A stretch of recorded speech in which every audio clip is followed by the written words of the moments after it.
কিছু মানুষ ইতিহাসের অংশ হয়, কিছু মানুষ ইতিহাসের দিশা হয়। আমাদের প্রজন্মের জন্য খালেদা জিয়া ছিলেন দিশা, রাজনৈতিক আলোর দিশারি ছিলেন খালেদা জিয়া। তার কণ্ঠেই উচ্চারিত হতো বাংলাদেশের মানুষের আকাঙ্ক্ষার সবচেয়ে সরল অথচ সবচেয়ে শক্তিশালী বয়ান।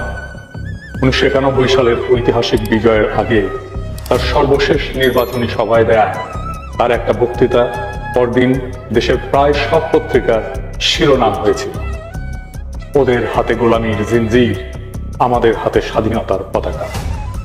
বাংলাদেশের কোন রাজনৈতিক নেতা কখনো দেশের সম্মিলিত ভয় এবং স্বপ্নকে এত গভীরভাবে এত সহজে ভাষা দিতে পারে। আমাদের জাতির সবচেয়ে প্রাথমিক এবং সবচেয়ে প্রকট রাজনৈতিক শঙ্কা, ভারত আমাদের একদিন হয়তো মিথিক্যাল অখণ্ড ভারতের অংশ বানিয়ে ফেলবে। হয়তো তা হবে আক্ষরিক অর্থে অথবা রেটরিক্সে। শেখ হাসিনার শাসন আমলে আমরা এই আশঙ্কারই এক ড্রেস রিহার্সেল প্রত্যক্ষ করেছি। বিএনপির প্রধান রাজনৈতিক শক্তিই ছিল খালেদা জিয়ার পরিচ্ছন্ন রাজনৈতিক দৃষ্টি। এই প্রশ্নে তিনি ছিলেন পাহাড়ের মতো অটল, সময়ের ঝড়েও অবিচল। ইতিহাসে কিছু নেতা তাদের দলের চেয়েও বড় হয়ে যান, খালেদা জিয়া ছিলেন তেমনি একজন। তার দল কখনোই তার নেতৃত্বের যোগ্য ছিল। ক্ষমতালোভী সিভিল মিলিটারি ব্যুরোক্রেসি আর অলিগার্ডদের হাতে তার দল কলুষিত হয়েছে। তার সততা আর বলিষ্ঠতাকে ব্যবহার করেছে কেবল নিজেদের স্বার্থ রক্ষায় আর ক্ষমতার আস্বাদ পেতে। উনি রাজনীতি থেকে সরে দাঁড়ানোর সাথে সাথেই তার দল আত্মসমর্পণ করেছে ভারতের অখণ্ড ভারতবাদী প্রভাব এবং স্বার্থের কাছে। একসময় যার নাম শুনেই ভারত অস্বস্তিতে ভুগত, আজ তার পুত্রকেই দেশে ফিরতে দেখে তারাই আনন্দিত হয়, তার উপরেই ভরসা রাখে। তবু খালেদা জিয়া থাকবেন আমাদের রাজনৈতিক আকাশের ধ্রুব তারা হয়ে। আমরা আবারও তাকাবো তার দিকেই রাজনৈতিক পথ নির্দেশ পেতে। রাজনৈতিক দিক চেতনা হারালে আমরা আবারও স্মরণ করব এই মহাপ্রাণ, এই মহীয়সী নেতৃত্বের অটলতাকে। এই বিদায় অশ্রু দিয়ে নয়, এই বিদায় জানাতে হয় বুক ভরা গর্ব নিয়ে। আমরা আমাদের তারুণ্যের কমান্ডারকে বিদায় জানাই শ্রদ্ধায় আর গর্বে।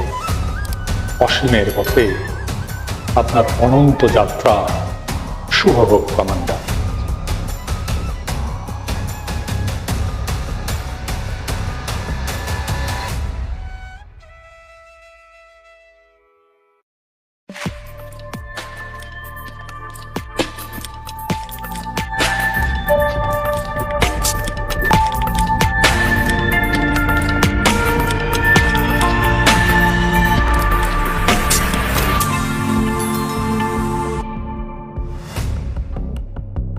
খালেদা জিয়া আমাদের সকল তুচ্ছতা থেকে, হীনতা থেকে, নিচতা থেকে বিদায় নিছেন, কিন্তু নিচতা, হীনতা, তুচ্ছতা ওনার পিছু ছাড়েনি।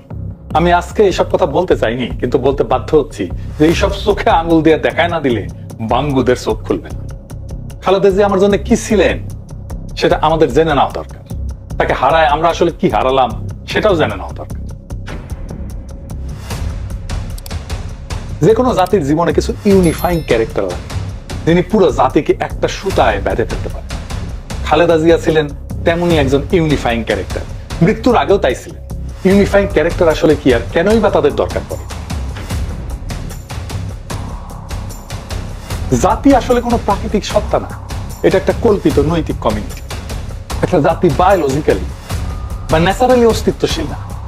জাতি হলো একটা ইমাজিন মরাল কমিউনিটি, কল্পিত একটা নৈতিক কমিউনিটি, যেখানে মানুষ বিশ্বাস করে আমরা একসাথে আছি, এক ভবিষ্যতের দিকে যাচ্ছি।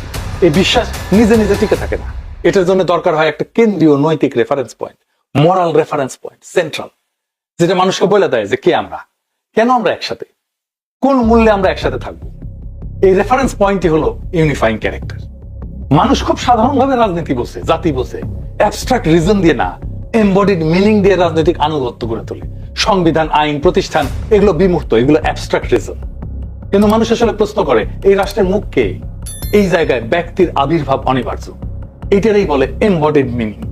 থমাস হবস খুব নির্মমভাবে বলছিলেন যে মানুষ কেওসের চাইতে অথরিটি পছন্দ করে, আর অথরিটি সবচেয়ে কার্যকর হয় যখন তা একটা দৃশ্যমান ব্যক্তির মধ্যে কেন্দ্রীভূত হয়। এই অথরিটিটা খালেদা জিয়ার মধ্যে কেন্দ্রীভূত হয়েছিল। তাই ইউনিফাইং ক্যারেক্টার হিসেবে ব্যক্তি আসলে মানুষের অস্তিত্বগত ভয় মোকাবেলার রাজনৈতিক উত্তর। কিং মানে বা রাজা এখন ইউরোপে আছে, এটাও রাষ্ট্রের প্রতীকী শরীর, এটিও unifying character, symbolic body of the state. দার্শনিকরা দেখাইছেন যে এই কিং এর আসলে দুইটা বডি, একটা ন্যাচারাল বডি মানুষ হিসেবে রাজা, আর একটা পলিটিক্যাল বডি রাষ্ট্রের প্রতীক। এই দ্বিতীয় শরীরটাই হচ্ছে আসল। মানুষ রাজাকে দেখে আইন হিসাবে, ইতিহাস হিসাবে, ভবিষ্যতের প্রতিশ্রুতি হিসাবে। তাই কিং ফিগার কেবল শাসক না, তিনি রাষ্ট্রের জীবন্ত রূপক, লিভিং মেটাফোর। এটাই তাকে ইউনিফাইং ক্যারেক্টার করত। আধুনিক রাষ্ট্রেও কিং ফাংশন কিন্তু টিকে থাকে এই ধরনের কিছু ক্যারেক্টারের মধ্যে দিয়ে, যেটা খালেদা জিয়ার মধ্যে ছিল। আধুনিক গণতন্ত্র তো মানুষকে বলে যে সবাই সমান, আইনি সর্বোচ্চ, কিন্তু বাস্তবে মানুষ অনুভব করে সিদ্ধান্ত জটিল, রাষ্ট্রকে বোঝা যায় না, ধরা যায় না। রাষ্ট্রের দায় বিভিন্ন জনের মধ্যে ছড়ায় থাকে, এমন ভাবে চিনতে পারে না কোনটা রাষ্ট্র, কে আসলে রাষ্ট্রকে রিপ্রেজেন্ট করে, এটার মোরাল সেন্টার, নৈতিক কেন্দ্র কোনটা, এটা অস্পষ্ট। এই শূন্যতা পূরণ করে একজন ব্যক্তি, ইউনিফাইং ক্যারেক্টার। তাই অনেক দেশে যেমন সুপ্রিম লিডার বলা হয়, অনেক দেশে তো জাতির পিতা বলা হয়। আসলে এই সমস্ত ধারণা, সুপ্রিম লিডার, জাতির পিতা, কিং বা এমনকি প্রেসিডেন্ট, এরা আসলে একই কাজ করে, যে একটা মরাল শর্টকাট তৈরি করে, রাষ্ট্রের মরাল সেন্টার হয়ে ওঠে। আপনি দেখেন খালেদা জিয়া খুব বেশি কথা বলতেন না, কিন্তু এই বিপ্লবের পরে বলছেন ফেব্রুয়ারিতে নির্বাচন হলে ভালো হয়, খুব সামান্য কথা, দুইটা সেন্টেন্স, কেউ কোনো প্রশ্ন করে নাই। এটাই ইউনিফাইং ক্যারেক্টারের মরাল অথরিটি। আমাদের ইনস্টিটিউট দুর্বল, সামাজিক ভাঙন তীব্র, ইতিহাসের ক্ষত জীবিত এখনো। তাই বিমূর্ত আইন, নিয়ম, সংবিধান মানুষকে ধরে রাখতে পারে না। মানুষ চায় একজন থাকুক যাকে দেখা বলা যায় এইটাই আমরা। হাদি বলছিল না, খালেদা জিয়াই বাংলাদেশ, খালেদা জিয়া হাসলে বাংলাদেশ হাসে, খালেদা জিয়া কাঁদলে বাংলাদেশ কাঁদে। এটাই হইতেছে ইউনিফাইং ক্যারেক্টার। বেগম খালেদা জিয়া হচ্ছেন একটা প্যারালাল বাংলাদেশ। মানে বাংলাদেশ ভালো আছে কিনা এটা আপনি বেগম খালেদা জিয়ার দিকে তাকালে দেখবেন। বেগম খালেদা জিয়া যদি হাসে আপনি বুঝবেন বাংলাদেশ হাসে, তার চোখে পানি দেখলে দেখবেন যে বাংলাদেশ কাঁদে। বিপ্লবের পরে যুদ্ধ পরবর্তী সমাজে এই ধরনের ইউনিফাইং ফিগার প্রায় অনিবার্য। এটা কোনো আদর্শবাদ না, এটা মানব মনস্তত্ত্বের বাস্তবতা। এখানে আপনি মুজিব আর খালেদা জিয়ার সবচেয়ে গুরুত্বপূর্ণ তফাৎটা ধরতে পারবেন। কি সেটা? মুজিব 1971 আমাদের ইউনিফাইং ক্যারেক্টার ছিলেন। আমরা যদি এটাকে অস্বীকার করি তাহলে আমরা ইতিহাসকে অস্বীকার করি, কিন্তু উনি থাকতে পারেন না ইউনিফাইং ক্যারেক্টার হিসেবে।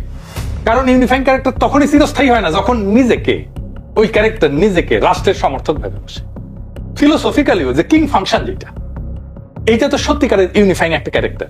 এই কিং নিজেকে প্রতীক হিসেবে ব্যবহার করতে দেন, কিন্তু সিদ্ধান্তকে প্রতিষ্ঠানের দিকে ঠেলে দেন। নিজের সিদ্ধান্ত নেন না, নিজের ক্ষমতাকে ট্রানজিশনাল মনে করেন তিনি। অন্তর্বর্তীকালে রাজা হিসেবে কাজ করেন, কিন্তু রাজতন্ত্র তৈরি করেন না। তিনি জানেন এই কিং ফাংশন, আমি কিন্তু কিং এর কথা বলতেছি না, মনে রাখেন কিং ফাংশন, রাজা হিসেবে কাজ করে কিন্তু রাজতন্ত্র তৈরি করে। তিনি জানেন আমার কাজ ঐক্য তৈরি করা, আমাকে অমর করা না, নিজেকে অমর করা। মানুষ বিমূর্ত রাষ্ট্রের জন্য মরতে পারে, মানুষ মরতে পারে একটা মানুষের মুখের সেই রাষ্ট্রটাকে দেখে। এই জন্য ইউনিফাইং ক্যারেক্টার হিসেবে ব্যক্তি প্রয়োজন। কিং ফাংশন বহু সমাজে বাস্তবেও কার্যকর। যেদিন রাজা সেই কিং ফাংশন, যেদিন ওই ইউনিফাইং ক্যারেক্টার নিজেকে ঐক্যের উৎস না বরং ঐক্যের মালিক ভাবে, সেদিন থেকে জাতির ক্ষয় শুরু হয়, ইউনিফাইং ক্যারেক্টারের ক্ষয় শুরু। মুজিব এইভাবে ক্ষয়ে গেছে। খালেদা জিয়া এইখানে অনন্য হয়ে উঠতে পারতেন, একজন ইউনিফাইং ক্যারেক্টার হয়ে উঠতে পারতেন, কিন্তু মুজিবের অনুসারীরা যেভাবে মুজিবকে ধ্বংস করছে, ঠিক একইভাবে খালেদা জিয়ার অনুসারীরা খালেদা জিয়ার ইমেজকে ধ্বংস করতেছে। কিভাবে দেখাই দিতেছে একটা একটা করে। 2024-এর 5 আগস্টের পর বিএনপির সবসময় একটা খায়েশ ছিল খালেদা জিয়ার এই তুঙ্গস্পর্শী জনপ্রিয়তাকে ভোটের বাক্সের ভোটে রূপান্তরিত করবে। এখন কেউ প্রশ্ন তুলতেই পারে যে খালেদা জিয়া তো বিএনপির চেয়ারপারসন, তিনি রাজনৈতিক নেত্রী, উনাকে উনার দল নির্বাচনে যে তার কাছে ব্যবহার করবে না। জি না, দুইটা জিনিস একসাথে হয় না, ইউনিফাইং ক্যারেক্টার এবং দলের নেতা। একই সাথে একজনকে আপনি ইউনিফাইং ক্যারেক্টার আর দলের নেত্রীর রোল দিতে পারবেন না, এটা কাজ করবে না, ফাংশন করবে না, যে কোনো একটা ফেল করবে। ইউনিফাইং ক্যারেক্টারকে দলের ঊর্ধ্বে উঠতে হবে, সব দলের ঊর্ধ্বে। উনি উঠে গেছিলেন, জনগণই তাকে ওই জায়গায় নিয়ে গেছিল, কিন্তু দলও তাকে ওই জায়গায় রাখতে দেবে না। এই কাজটাই করতে হয় দলের লোকদেরকে, তাকে জনগণের কাছে অসমর্পণ করতে হয়। কিন্তু খালেদা জিয়াকে তার নিজের দলের লোকেরা এবং তার দলের বাইরে এই সরকারের লোকেরা এমন ভাবে নিজের স্বার্থ সিদ্ধির জন্য ব্যবহার করছে, তা শুধু নিন্দাযোগ্যই না, খালেদা জিয়ার ঐতিহাসিক অবস্থানকে ক্রমাগত তারা ছোট করছে। আসেন একে একে দেখতেছি। প্রথম করলো সেই ওয়াকরুজ্জামান প্রভুপাত, সে খালেদা জিয়ার বাসায় গিয়ে দেখা করলো, খাবার টাবার রেন্ডে নিয়ে গেছিল। কি দেখাইতে গেছে? হাসিনার আমলে ওনার কোনো দেখতে যাওয়ার খায়েশ হইল না, উনি কোনো রোল প্লে করলেন না। যেই হাসিনা পলাইছে, আপা পলাইছে, তখন উনি দেখতে গেছে, দেখাইতে গেছে যে আমরা আর্মি বিএনপির সাথে এলাই, একসাথে বরাবর। আগামীতে বিএনপি তা শিখছে ক্ষমতায়, আমরা সিস্টেম করে ফেলেছি, আর্মি জেনারেল সিল করো, গুম গুম করিচ্ছ, বিন্দাস কর, কোনো সমস্যা হবে না। তারপর সশস্ত্র বাহিনী দিবসে আনা হইলো খালেদা জিয়াকে। ওনারা বিদায় দেওয়ার সময় ভিড় করে বারবার মুখ ঝুঁকে ঝুঁকে কথা বলিচ্ছে, দেখেন দেখেন। তারপর স্যালুট দিয়ে আবার বোঝানো যে আমরা আসি একসাথে মিলে ঝুলে বিএনপির সাথে। ওনাকে আনার টাইমে, সশস্ত্র বাহিনী দিবসে আনার টাইমে ভয়ঙ্কর ভিড়ের মধ্যে আনা হয়েছে, দেখছেন। ইনফেকশন তো হয়েছে প্রোগ্রামে যাওয়ার পরে, তারপরে উনি অসুস্থ হইলেন। ওয়াকার আর বিএনপির অ্যালাইনমেন্ট দেখানোর কাঠফাড়া দিতে হইলো জাতিকেই হবে। আমি তখনই লিখছি যে যেভাবে ভিড়ের মধ্যে দিয়ে ওনাকে গাড়িতে তোলা হয়েছে তা মোটেই ঠিক হয়নি। ম্যাডাম যে গুরুতর অসুস্থ সেটাকেও বিবেচনায় রাখেনি। তার আশেপাশে ভিড় জমতে না দেওয়া এবং কথা বলার সময় অন্তত 1 মিটার দূরত্ব বজায় রাখা উচিত ছিল। এমনকি ওনাকে যারা আনা নেয়া করছে বা কথা বলছে তাদের সবার তো নিজের মাস্ক পরা উচিত ছিল, ম্যাডামকেও মাস্ক পরে রাখা উচিত ছিল। দেখা গেছে ম্যাডামের মাস্ক এখানে নিচে নামায় রাখছে। ম্যাডাম মেডিকেল টিমের উচিতই হয়নি কোনোভাবে এই অনুষ্ঠানে যাওয়ার অনুমতি দেওয়া, আর দিলেও সংক্রমণ প্রতিরোধের ন্যূনতম, ইনফেকশন প্রতিরোধের ন্যূনতম ব্যবস্থা নেওয়া হয়। আবার দেখেন তারেক রহমানের প্রত্যাবর্তনে ওয়াকারের নজিরবিহীন সেনা নিরাপত্তা দিয়ে ওই একই জিনিস প্রমাণ করতে চাইলো আমরা একসাথে অ্যালাইন। মিলে এবার ওয়াকারের সিগন্যাল গুলো মিলিয়ে বারবার করে একই সিগন্যাল দিতেছে। তারপরে দেখেন বিএনপি নিজে কিভাবে খালেদা জিয়ার ইমেজ নষ্ট করছে। খালেদা জিয়া 3টে আসনে প্রার্থী করছে। উনি গুরুতর অসুস্থ, অচেতন অবস্থায় হাসপাতালে, উনার হাতের টিপসই নিয়ে মনোনয়ন জমা দেওয়া হয়েছে। একজন মানুষকে তো সব জ্ঞানে সচেতন সম্মতি দিতে হবে। এখন অচেতন বা ঘরের মধ্যে থাকা কোনো মানুষের হাতের টিপসই কি আমরা সচেতন সজ্ঞান সম্মতি বলতে পারি? পারি না তো। এই লেভেলে নামার তো দরকার ছিল না। সারা জীবন তো যন্ত্রণা দিচ্ছেন উনারে, ওনার কথা শুনেন নাই। আওয়ামী বিরোধী আন্দোলনে উনার দেয়া কর্মসূচিতে দলের স্থায়ী কমিটির সদস্য বাধা দিচ্ছেন আপনারাই। এখন উনার অসুস্থ অবস্থায় জাতি যেখানে উনারে মাথায় তুলে রাখতেছে, উনারে আপনাদের মাটিতে নামায় আনতেই হবে, আনতেই হবে, যেন ভোটে জিততে পারেন। সি সি সি সি সি রে ননি সি। বেনে বেনে করছি না। চট্টগ্রাম উত্তর জেলা বিএনপির সাবেক আহ্বায়ক গোলাম আকবর খন্দকারের সাথে টেলিফোনে বেগম খালেদা জিয়া ফোনে তিনি গোলাম আকবরকে বলতেছেন যেন আমির খসরুকে বলে দেন খসরু যেন চট্টগ্রামে আওয়ামী বিরোধী আন্দোলন সংগ্রামে বাধা না দেয়। আন্দোলন করছিল বর্তমানে চট্টগ্রামের মেয়র ডাক্তার শাহাদাত হোসেন। খসরু এই সমস্ত কাজে বাধা দিচ্ছিল ডাক্তার শাহাদাত। 11 বছর আগে টেলিফোন আলাপ। ফোন আলাপে খালেদা জিয়া আমির খসরুকে বহিষ্কারের হুমকিও দিয়েছিলেন। শুনেন। হ্যাঁ বলেন। কোথায় আপনি?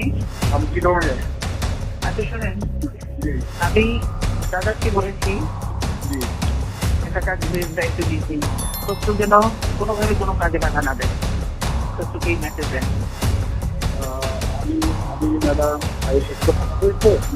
আর দরকার নেই আমি কোনো কথা, আপনি বেশি কথা বলতে জানেন না, এত কথার কোনো দরকার নেই। আমি আপনাকে যা বলছি সেটা বলেন, আপনি কোনো কথা বলবেন না, বুঝছেন কিনা? বলে দেন যে কোনো কাজে বাধা দেবে না। কোনো কাজে যদি বাধা দেয় তাহলে ইমিডিয়েটলি আমি তাকে রিমুভ করবো সেখান থেকে, বুঝছেন কিনা?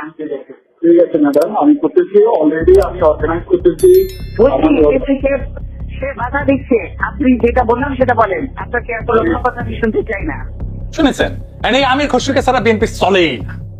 ফাইনালি আকামটা করছে প্রফেসর ইউনূস। কি সেটা? মির্জা ফখরুলরা ক্যাবিনেট মিটিং এ ডাকছে খালেদা জিয়ার অন্ত্যেষ্টিক্রিয়া কিভাবে হবে সেই সিদ্ধান্ত নিতে। প্রফেসর ইউনূসের সরকার যে একটা গর্ধব টাইপের সরকার, আর ভিতরে যে ধান্দাবাজ লোভীরা আছে সেটা যাই নাই।